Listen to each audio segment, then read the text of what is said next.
We've brought together some distinguished leaders from across the industry.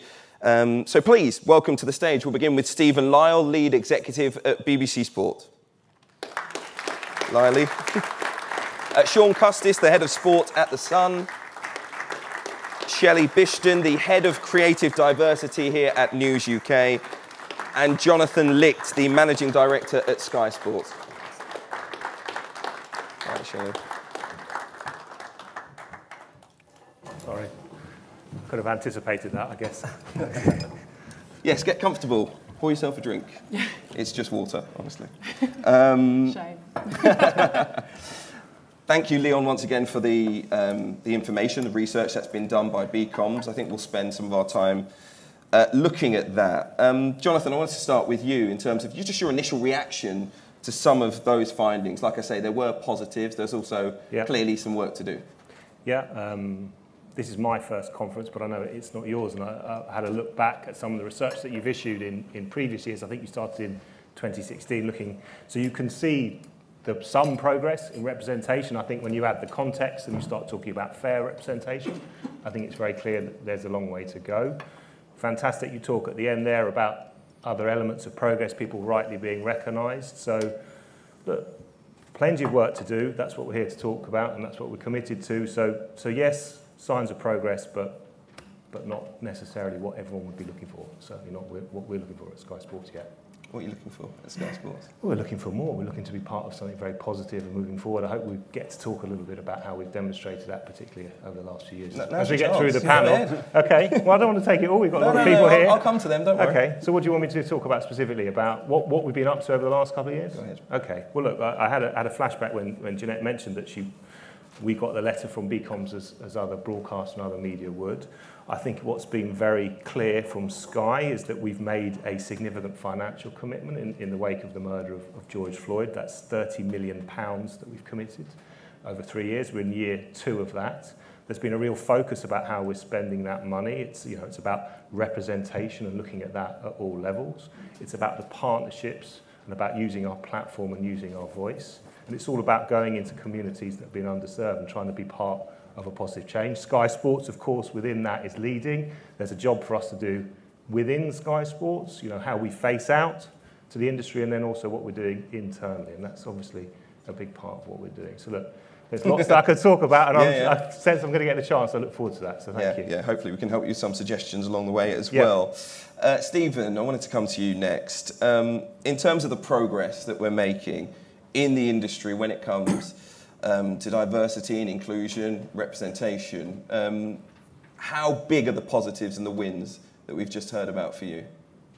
Love the show, by the way, Hugh. Thank you. Yeah, look, as Leon said, there's some positives and some negatives. There's still a long way to go. I look at the numbers there and I sort of think about where I am at the BBC. They're not too dissimilar. I think there's a 15% sort of number there of people who are working on the, if you like, sort of black and Asian people working on the major events that you looked at. If I look at our teams at BBC Sport, our number is also about 15%. It's probably been going up about 1% each year over the last 3 or 4 years. So I wouldn't describe that as rapid progress, but I would say that it is progress, and 15% is approaching that number of 20%, which is what we at the BBC are after in terms of our representation. Women, I looked this morning, we're around 38%. In BBC Sport, this is BBC Sport I'm talking about, so that number should be 50%, and that's the target. So there's still some big gaps there. 5% to get to 20%, and 38 as opposed to 50. I think the other thing as well is that where there has been some really great progress is representation on screen or on air. The likes of yourself, Hugh, with your great show and podcast and so on. And we definitely are seeing much more of that. We're seeing much more visual and audio representation of, you know, previously underrepresented people. Why do you think that is? I think that that's the easier thing to do. You know, my personal view is that that's always been the easier thing to do, is to get actually people and faces on the TV and on your content. The harder thing to do is to have the same amount of progress behind the scenes. So behind the camera, you know, sort of in the newsroom, etc., etc. That's, you know, where I think our priorities are at the moment at the BBC, and from what Jonathan's saying as well, it's the same there. So I think we're all, you know, focusing now on what is the next big challenge, and I think the next big challenge is like I said, you know, behind the mic and behind the camera, you know, and making sure that we're seeing the same levels of progression in that representation. Shelley, I wanted to ask you about something Jonathan mentioned already, the murder of George Floyd, because of course it sent shockwaves around the world. I think in general in media there was a reaction to it, and we can talk about all the reasons why it was so striking and impactful in people's lives. But what I wanted to ask you really, especially working in diversity quite centrally, what effect you felt it had on the media industry. You can relate that to sports media as well, if you like. Yeah, I mean, God, there's no denying that sadly, I don't think we would be as far as we are if that moment didn't happen. And we didn't have the Black Lives Matter movement, because I think nobody could ignore the situation that we were facing. You know, we all erupted. Voices were starting to be listened to. If I even just think about my role as Head of Creative Diversity for News UK, so I represent all of our brands that Dom spoke about at the beginning, you know, the Times, the Sunday Times, the Sun, our wireless stations. I wonder if this role would have existed, because it launched with the strategy in October of 2020, but and that was 6 months after George Floyd. But if we think back a year before that, we just started to talk about diversity and representation of Black and Asian people at News UK, and we created a network which is now known as the Cultural Diversity Network. A few months later, you know, we were just getting started with that, and we were really starting to kind of look into the detail. George Floyd was murdered, and all of a sudden, the network was called upon. We were like, you know, supporting the business, we were supporting the communications. At the same time, we had a diversity board which was devising our diversity strategy. Shaun Custis is a member of it and has been a member for the past 4 years. So that had been worked on, but actually it was like, we need to move this really quickly now. You know, we can't keep ignoring this situation. So we launched with a diversity strategy in October of 2020, which I think is brilliant that we had already been working on it, because we were able to mobilise and create it for them. And we had a really clear focus for it. It was recruitment. And, you know, we quickly mobilised. Mark Hudson's in the audience today, but we quickly mobilised and said the quickest way to change the dynamic of our business is to actually recruit people. So we started to focus on apprenticeship, kickstart programs, really starting to drive people in. Also looking at the culture, how do we start changing the culture? How do we start looking at leadership, you know, to the points that you've made? I think one of the things that the industry is feeling right now is we've done a lot of work. It's been 2 years. We've brought a lot of people in. Senior recruitment, if I look at that data on there, I'm kind of looking at that and thinking, I'd love to drill into a little bit more, because actually what I think we'll see is actually, like what you've said, behind the scenes, the senior roles. As we saw, we haven't got senior editors. It's like that's what the business now needs to focus on. So I think that's where the media industry is going. And then my role, which is actually, we can do all the work we can in terms of changing the internal structure, but what do we do about the representation and the content that we're putting out? So yeah, there's no denying that it's had a huge, significant impact. I'm slightly bouncing around topics with each person, because I do want you guys to ask some questions during this as well. I don't want it to be all me, but I do want to tap into all of your individual backgrounds, which is why the questions, I guess, are hopefully specific to you. Shaun, you're in a position on this panel, unfortunately, looking at the research, where we'll have to drill into the written media. And there were very poor numbers there in terms of representation for Euro 2020, that is, 78 roles, 3 women writers, 2 black writers, 6 Asian writers, and 1 woman of colour. what are the main challenges for you in terms of those statistics, in terms of recruitment and retention in written media of diverse groups? Well, it's slightly easier recruitment-wise now than it was, because people now know in this company that there is a place you can come where you will be interviewed, you will have a chance to make your pitch, which I don't think happened previously. Worked with Shelley on recruiting new staff. Mark Hudson over there, who's worked on an apprenticeship scheme, and we're bringing in a lot of apprentices now. And if I go back 4 years, when Leon invited me to this panel 4 years ago, which was at BT Centre, and it was a bigger audience than this, about 400 people. And it's fair to say the reception I got was not a great one. It was very hostile, including a guy at the back of the room called Poet, who said, what business have you got being here? You shouldn't be here. This has nothing to do with you. And I thought, is that right? Should I not be part of an inclusive industry? Is it not for me to be running it? And I came back from that. Well, actually, just before that, we did this conference, and I sought him out, and I wanted to explain what I was trying to do, that I wanted more black and minority representation, that it was quite difficult to do, but he didn't really want to listen. But there was a group of sixth formers afterwards who I met who sort of lined up to talk to me about how to get into the industry. And I thought, I don't really have a proper answer about how you do it at News UK. So when I came back, I sought out Dom Carter, who you saw at the start of this, who's now runs The Sun. And I explained what had happened at this conference. And he said to me, well, we've got this diversity board starting off. That's interesting what you should say. Why don't you join this diversity board? And I talked to Leon about what the reaction was like, and we talked it through. And I thought, we've got to get proper structures in place to recruit, because we didn't have them. And then Shelley joined us 2020. Mark helped set up the apprentice scheme.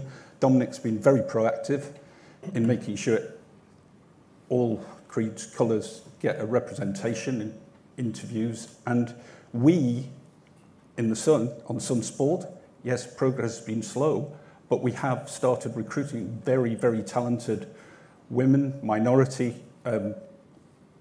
sports journalists. But they're coming in, as Shelley said, they're coming in at the junior end. We have a lot of people now coming in at the junior end, online, in print, combined, on video and everything. So it's going to take time to get to the senior positions. And I agree with Shelley, that is the biggest challenge, because I think now you can see, certainly with us, that there is a pathway definitely to getting through in sports journalism on The Sun.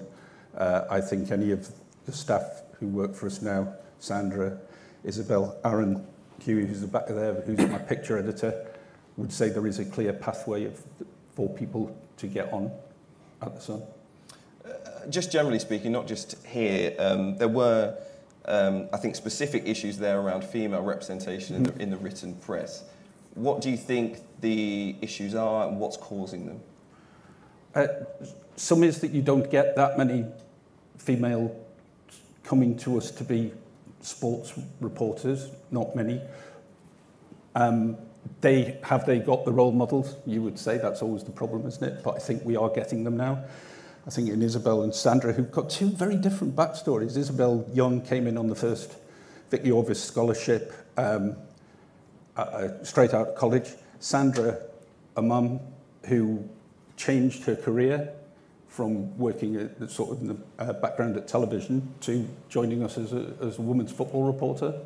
At the age, I think forgive me for saying, she's 40, and she changed her career, and she really wanted to get in very strong, very ballsy, if you like, and almost backed the door down. I can do this, and we started her off sort of trial shifts and that, and she really grabbed the nettle. And the two of them now together, I think, are great role models for people who want to come in and work on The Sun. I think anybody who meets them would say that.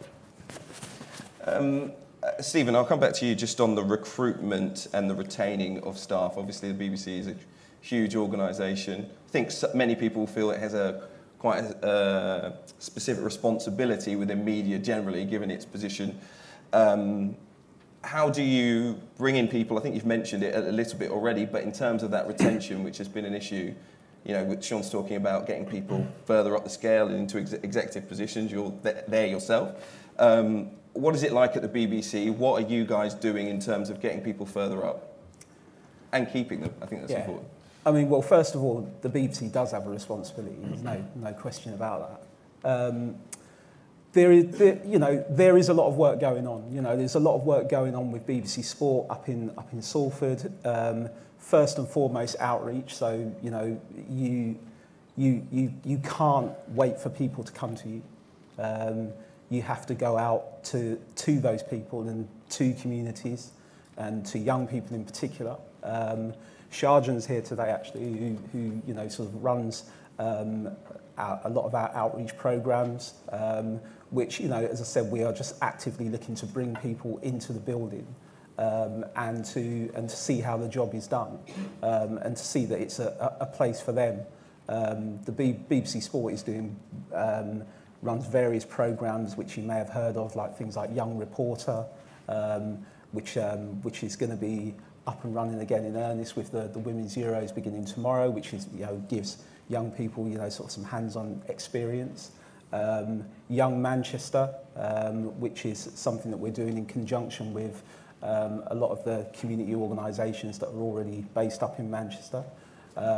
So again, you know, these are programs to get people in through the door, and it's not just our staff as well. Actually, it's having diversity within your program making, as you know, is massively important. If you don't have it, you become irrelevant. Not all of our programs are made by our staff. A lot of our programming is made by freelancers and independent partners. So we've also been looking really, really closely at what we can do in that space as well. We had very, very few freelancers from diverse or underrepresented backgrounds working for BBC Sport, like really bad, right? So around about 18 months ago, you know, we sort of sat down and said that we have to do something about it. We have a dedicated person who working within BBC Sport, again, who is with Sharjan, you know, doing lots of outreach work to basically bring freelancers to us from diverse and underrepresented backgrounds. The change has been double-digit percentage and more, you know, in just a space of 18 months. So these things are working and they are making a difference. And also our relationship with independent productions that we work with. You know, there'll be an independent production company that will be making, along with BBC Sport, the Women's Euros coverage. We want to make sure that those teams as well have, you know, a diverse workforce. You know, that those teams as well are represented. Otherwise, you know, what we're saying is that we don't want to work with you. We want to work with those who are, you know, looking to achieve our same targets of around 20%. So there's quite a lot going on. But as I said, you know, it's I still see us as being in the early stages. We're in the beginning stages, and there is a major challenge around representation in senior roles, as he said. That is going to be a big challenge for us. Again, the easier things are, and I talked about doing the easier things first, which, you know, I guess we all do naturally. The easier things are bringing people in at more junior levels. When you get to the more senior roles, you know, it is more difficult. Some of those percentages that I keep going on about and talking about, when you get to senior positions, you know, they drop off a little bit, and we want to make sure that they're around the same and they're keeping pace. Thank you, Stephen. Jonathan, just in terms of equipping your staff, the ones that, you know, we're speaking a lot about recruitment and people coming in who have different backgrounds, obviously, but clearly many of your staff will remain. As you change the different ratio, if you like, of representation, how are you equipping the staff that are within your business to take on conversations and content and program make around diverse issues and representative issues? Yeah, I mean, I think probably should just start by sort of the demographics that Stephen talked about are quite. We would sort of recognise those similar levels at Sky Sports, and talked also about, you know, some of the easier wins, but I think probably we should also recognise that we weren't taking those easier wins when we were talking about the pipeline and bringing people into organisations, and where we have had success over the last year, or more successes. We really have changed the pipeline and people coming into the business. So that is a real positive. But as you say about equipping people, there's lots of things going on at all levels, whether that's from a management perspective, we've done lots of training. There's a whole set of initiatives that we've done where we've been partnering senior members of staff with members of our EDN network to share ideas, gain more experiences. I think management training is a really big part of how we've been focused with respect to the industry. We're producing a hell of a lot of content at Sky Sports every day. It's 11 hours every hour if you just think about our channels and then you think about the platform. But what we've been very keen to say is, we don't expect any drop in quality of standards of what we're doing, but our expectation is a lot more of our people as people managers, to ensuring as leaders they have that responsibility to create that culture, an inclusive culture. We've taken on the biggest inclusion survey that Sky or Sky Sports has ever done, where we've used an external agency to help us making sure that we're getting the focus right, and we expect the actions to be coming out of that over the next weeks. And that's been a really big piece of work where we've kept going to different groups within Sky, whether that's people that have been a long time, people that come new into the business. It's a huge learning curve and a learning opportunity for us. And I think, as I said earlier, we're very committed to it. It's something that we're talking about every day with all elements, all seniority, all the way through. But really putting that focus on managers and making sure they understand their broader responsibility as people managers and as part of people that are helping build the culture that we want our teams to be a part of. Shelley, there are going to be other conversations around diversity and representation. I think we focus heavily on gender, and we focus heavily on race, of course, at the D word as well. Something that comes up in sport a lot, I think, at the moment, are conversations around trans community. Socio-economic diversity within the workplace and in content is a big one as well. I think the more we have these conversations, the more classism, if you like, comes to the fore. I think a lot of people feel that about the industry as well, in terms of getting into it, the avenues. Do you have any advice for the industry as a whole in terms of what's going to come going forward? Well, I think generally we need to get better at intersectionality, because I think we think too much in silos. Like you said, race, gender, trans, and actually we need to start thinking, cutting across those and looking at what that looks like in our companies. For example, social mobility, we know that it affects underrepresented people, which will always be, black and brown people, will be disabled people, will be working class people. So it's like we need to start thinking more broadly about how we address that in our companies. I think that's challenging, super challenging, especially when it comes to putting, we want to have targets. It really means we have to look at data quite specifically. I mean, I'm so impressed with the data, because I think data just doesn't lie. Like you put that data up there, because people can easily say, oh, I think we are quite diverse. I think our teams are quite diverse. You put the data up and it's like, whoa. And we've done loads of work on that. We did a demographic survey way before we launched the strategy, so we could actually really drill down into the data. And then when you do go to departments and you say, look at your department. No, I'm picking on you. But actually you can have a constructive conversation, which can open up, and it doesn't mean that you're against them. It's like the data says this. I think in terms of preparing, I think we need to be ahead of the game, and we need to stop always reacting, which I think is what we've had to do, because we're just kind of catching up on ourselves. 2 years of running really, really quickly. I'm exhausted. I know many people in this room are. But I think we need to start thinking about what's ahead of us. We know the trans, we spoke about this before. We know the trans argument or debate is getting bigger. So actually maybe we should start having more conversations about it now, and being upfront and kind of ripping that plaster off those conversations, so that when it does happen on air, you're live on air and you need to cover the conversation, people are prepared. I mean, something that we've done is create an inclusive guide to terminology, and we spent a lot of time on this, and it essentially is a terminology guide for our editorial teams, looking at all intersections, and we did loads of research into it. We hired someone who used to work for The Sun, so fully understood you know, what kind of the challenges that you have on editorial and what's actually required. And essentially that did loads of research, looked in what terminologies to use, what are the history behind language, what are the potential debates, conversations that might come up, because I think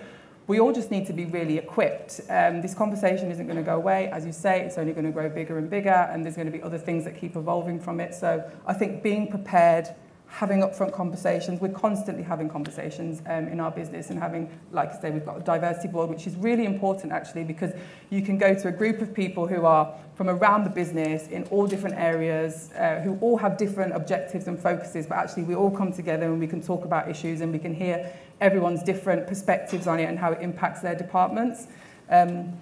So yeah, I think I answered that question. You did, comprehensively, thank you very much. Before we get to your question, Shaun, I just wanted to ask you, I've got to thank one of our colleagues, Natasha Henry, for the hashtag #StillNotSport. The coverage of WAGs, the term being used, Instagram has provided the content of partners of footballers, for example, on the beach, and it's widely covered. It is? Well, it's there, isn't it? Yes. Yeah? Not disputing it. It's done by a lot of media. My question is... Including by TalkSport on their websites and things like that, which you will. Yeah, this is what I'm talking. This is exactly what I'm talking about. Do you think that will change soon? Do you think that will end anytime soon? Well, it depends. The question is, do you want that to end? Do you think it should? Do the people who put out those photos, who are the wives and girlfriends themselves quite often, they enjoy that publicity? Are we saying that we want just to clamp down on any pictures of wives and girlfriends on holiday with sports stars? You don't want to see them. Is that what you're saying to me? Me personally? Yeah. I don't think that's sport. That's really in terms of the sports media. Well, if they're with their footballer husband or cricketer husband or whatever, what? I suppose it's, are we ready to move on from that yet? Like, is that, you know, is that being played enough now? I think for some of them who do it, I think they see it as part of the entertainment. I mean, I don't... Does it upset me particularly? No, it doesn't. I think it's part of what the Sun does. Show these pictures, which they are putting out there as well themselves. They want it. How many footballers, for instance, have you seen this summer picturing themselves on holiday? Maybe proposal. Let's see. There's been an awful lot of those, haven't there? This summer, footballers getting down on one knee to their girlfriends to propose, and they put that out there. Are you saying that picture has no place on a sports website? It's a general entertainment thing, and it's gone on a sports website. Yeah, I think people would say that the two things, one of them will lead to a change in perception, and the other wouldn't necessarily. That would be the argument. What does it matter if it goes on the sport? But I'm asking you, do you think it does matter? I think it's fine. No, I think it's fine if it goes in that section. And I think most media does do it that way. Because actually, and I know one of the reasons for it, lots of people graduate to the sports websites. They're the ones that get some of the biggest hits. And companies understand that a lot of fans graduate to that, and they want to see all aspects. They don't necessarily just want to read about tactics. They want to see all aspects of a person's life. Okay. I think I'm okay with it. Okay, good. Up to you guys now. Have you got any questions? We've got 10 minutes or so. Go ahead. Should I just shout? I think a microphone's actually on the way.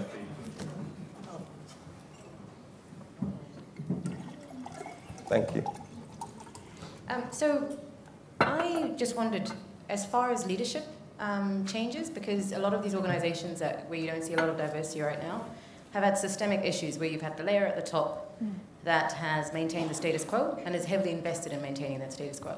So a lot of the initiatives that get rolled out are targeting that lower pipeline level. I would love to hear what you're doing to disrupt that, and whether you think your current leadership structure is equipped to actually manage and drive your organisations in a direction where they will be removing the barriers that have stayed in place, obviously very effectively, and stopped people from underrepresented communities from making their way up. Do you want me to start? Yeah, okay. Look, I think when I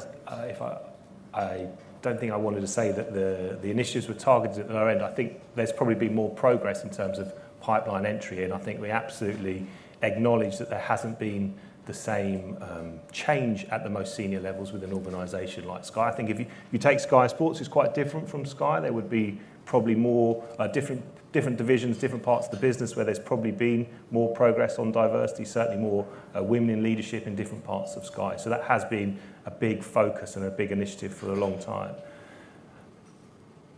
I think the point we're saying is amongst our leaders, it's not acceptable anymore to not be part of driving forward change. And if you're not capable of being part of that change and driving it forward, then that is a conversation that we're going to have. That's something that we're working through. We've talked about the last 2 years being somewhat of an acceleration point in Alliance Fan. Clearly this is a debate, a conversation, a challenge that's been going a lot longer than that. But I think what we're saying now is the time is running out for people unless they're showing a willingness that they're prepared to be part of change. And I think that's absolutely something that Sky is prepared to be saying. I say also, I think there's a perception, there used to be a perception that it couldn't be done. So you couldn't, say maybe go to the Sun and get positions like that because there were no role models, if you like. But the new people coming through who've started at junior level, I think can see a pathway. I mentioned Darren before, who's back there, who's our picture editor, which you'd call the sort of middle management level on sport. He's certainly seen a pathway, and he tells other people that there is a pathway at the Sun. And I think now people coming in know there is one, but I would agree that maybe 4 or 5 years ago, nobody would have imagined that there was. No, and also I want to pick up on something Stephen mentioned, the idea that you need to win favour with young people and you need to go back out into the communities and say, journalism is a space for you, look at the opportunities that are available. I think we kind of need to do that as well with people even in this room. It's like we need to go back out, we need to win favour, and we need to say the media is a space for you, it's welcoming, we're looking at changing our culture, we're looking at making sure our reporting is more inclusive. Because where we've tried and we've struggled to, we have senior positions come up, we'll go out, we'll try and recruit, we go onto loads of platforms, we're pushing it out there, we're not getting the applications through. So obviously people don't feel like it's a job for them or we're not advertising right. So we're really looking at like, how do we change that? How do we change the perception? It's going to take a lot of people as well, like us kind of going out there and saying we need to be driving more people into the media like in order to continue that. So I think it's kind of winning favour with young people, but also senior people, leaders, winning favour again there. Okay, thank you. Try and whiz through some of these questions. You might not get an answer from everyone, but anyone else with a question for the panel? Go ahead, we've got one up here at the front. Hi guys. 1 second. Hi guys, great discussion by the way. I want to speak to you, Shaun. Can you tell us the importance on allyship and visibility, individuals like yourself coming out to discussions like this and actually giving us some insight? How important it is? Yeah, I think it's very important, and I've talked to Shelley quite a lot in the last 2 years about how we do much more of this, and I think it's a bit of a game changer that we're having this conference here, when as I referred to the one we had 4 years ago, which rattled me a bit, and the fact that we can come here now and have an open discussion without, as I say, I don't feel the same, anger is probably not the right word, but I think everybody, animosity, but I think everybody understands the different positions everybody has. I've talked, Darren, who's behind you there, we've talked a number of times about situations in sports media. I personally, for instance, never felt that Darren was disadvantaged. He's been on the circuit, on the football circuit with us, and it never even occurred to me that he may have been. But actually, when he became assistant editor of the Mirror, everybody went, "Whoa, wow, Darren's become assistant editor of the Mirror." Like it was not a shock. That's wrong, but it was quite a step, and we shouldn't really have thought like that. Why should Darren not be assistant editor of the Mirror? I think that for me was a bit of a game changer in the written media. I'm delighted to get the chance to do this now. I'm delighted to work with people like Shelley, with Leon, who's actually quite encouraged me to keep going here with this. And we had a conversation yesterday. I sometimes feel a bit guilty about taking up a lot of his time. I want to learn from what he thinks about things, and he's a very balanced in the sense he understands some of the difficulties I have sometimes, and he talks them out with me, even when I know I'm taking up too much of his time, but I want to learn from him. I think we're all learning from each other.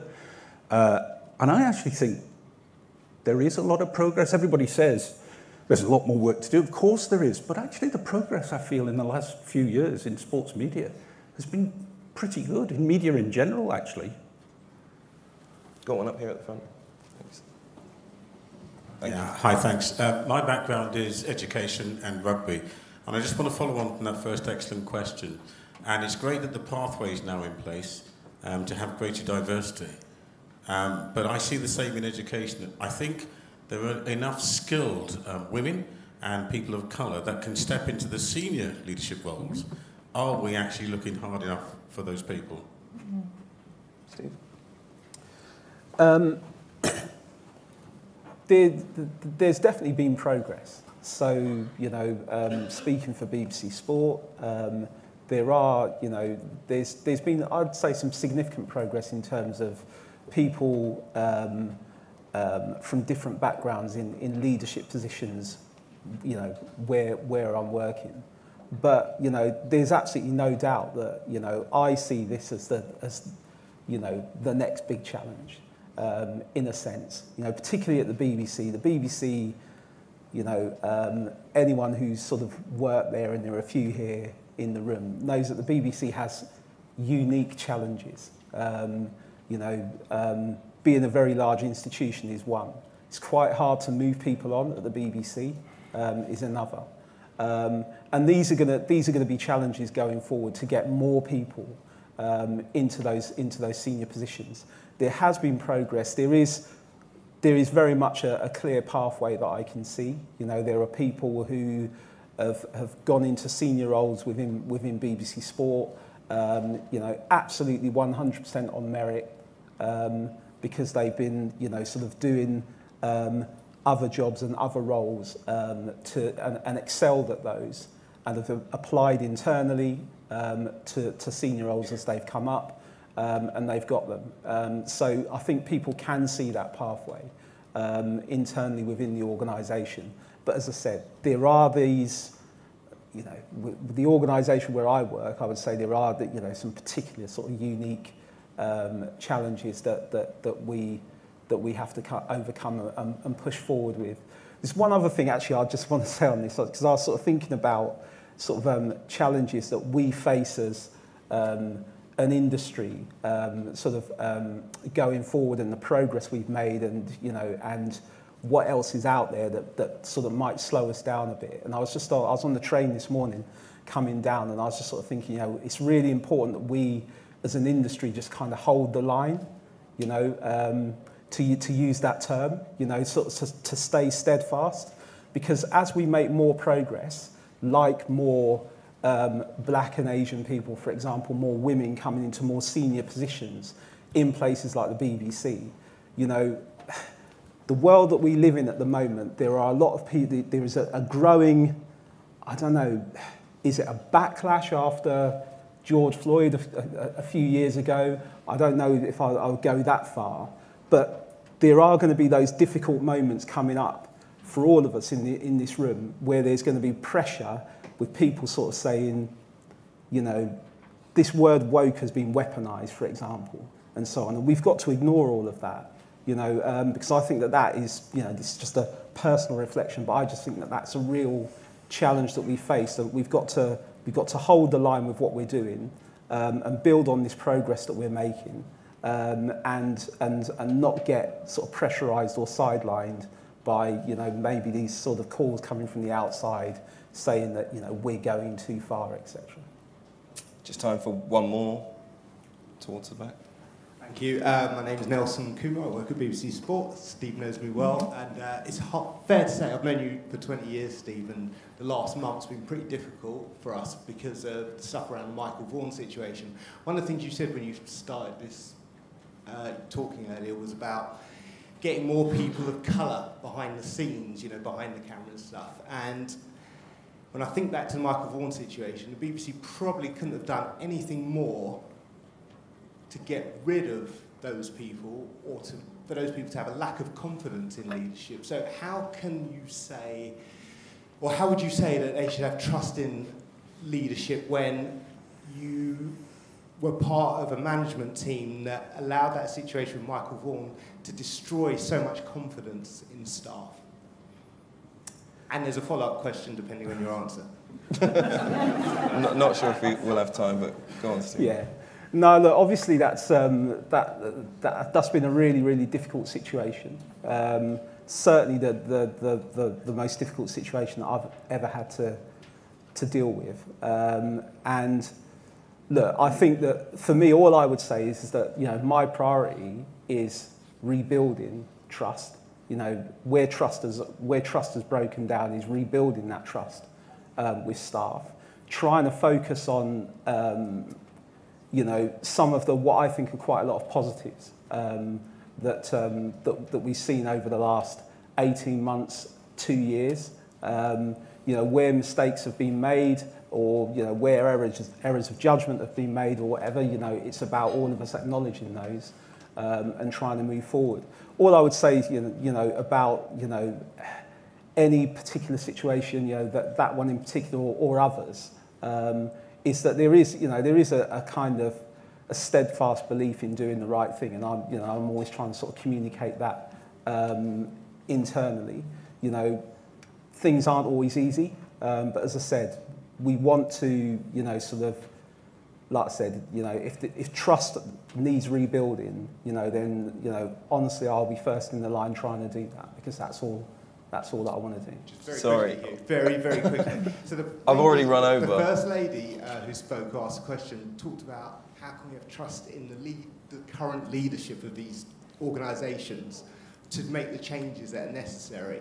And that's been one of my big things on this whole issue is we've got people who've been in charge for years and years and years who have allowed problems to develop, but then they turn around and say, well, we're the ones who are going to get you out of this. How does the whole panel think that that's a rational line of thinking? I was happy to hear that Sky brought in an external agency to come and help with their diversity issues. Well, look, you have to.